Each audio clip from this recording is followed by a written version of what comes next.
আপনি জাহান্নামের আগুন সহ্য করতে পারবেন না। আপনার নবী আমার নবী সাহাবীদেরকে ডাক দিয়ে বলে, সাহাবীরা রে, জাহান্নামের আগুন সহ্য করার মতো ক্ষমতা আমার কোন উম্মতের এক সেকেন্ডও নাই। সাহাবীরা বলে কেমনে? বলে আল্লাহ তাআলা যখন জাহান্নামের আগুন সৃষ্টি করলো, একটানা 1000 বছর জাহান্নামের আগুনকে তাও দিল, জ্বালাইলো।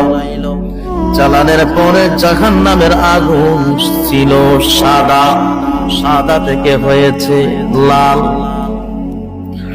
আবার 1000 বছর জাহান্নামের আগুন তাও দিল, জ্বালাইলো।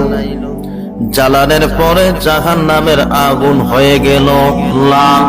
এবার জাহান্নামের আগুন আবার 1000 বছর তাও দেওয়ার কারণে জাহান্নামের আগুন কালো বর্ণ হয়ে গিয়েছে। আপনার নবী আমার নবী নূরানি জবান মুবারকে আমার আপনার সতর্ক করে, জাহান্নামের আগুন বর্তমানে কালো অন্ধকার।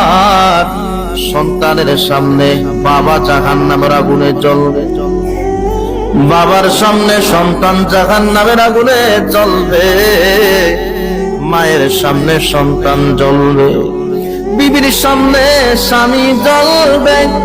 শুধু কান্না চিৎকারের আওয়াজ শুনবে, কিন্তু পরিমাণ কেউ কারো চেহারা দেখবে না, এত কালো।